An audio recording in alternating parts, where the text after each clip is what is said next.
Pour moi, l'Europe, c'est un grand ensemble de personnes qui partagent la même culture et les mêmes valeurs. Un ensemble de pays qui ont une dimension commune, celle de partager quelque chose. L'Europe en 2-3 mots, eh bien c'est la possibilité d'avoir une communauté très importante de personnes de tous les pays où on peut voyager d'un pays à l'autre sans trop de tracasseries, de formalités, c'est-à-dire un moyen qui permet l'échange des hommes, des idées et des marchandises. Du patinage le lundi soir, jusqu'à fin avril.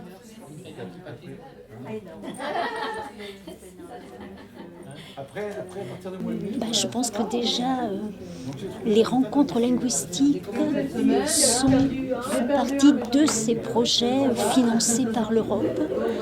Les financements de très grandes infrastructures comme, je pense, le TGV, il doit y avoir des financements qui viennent de l'Europe ou des projets régionaux. Je me doute qu'il y a un concours de l'Europe qui participe pour que ces projets arrivent à terme. Le projet Europe Direct, je crois avoir entendu dire qu'il s'agissait d'un budget qui permet d'élargir un petit peu plus cette dimension culturelle et d'échange des citoyens, des Européens. Oui, c'est développer tout ce qui est action au niveau de l'Europe, les échanges, oui, les projets dans la mesure du possible, quand ça peut aboutir, il y a plein de choses. L'Europe doit pouvoir faciliter mes déplacements, mes projets professionnels aussi.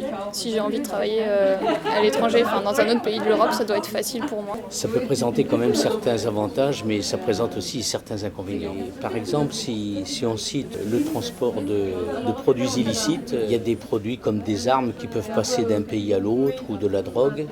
Pour les personnes bien intentionnées qui viennent pour des visites, si c'est pour du tourisme ou des choses ou pour le travail, c'est normal, mais si c'est pour des gens qui viennent pour des exactions, à certains moments on peut se demander si les frontières n'avaient pas quand même une certaine utilité pour arrêter un peu certains excès.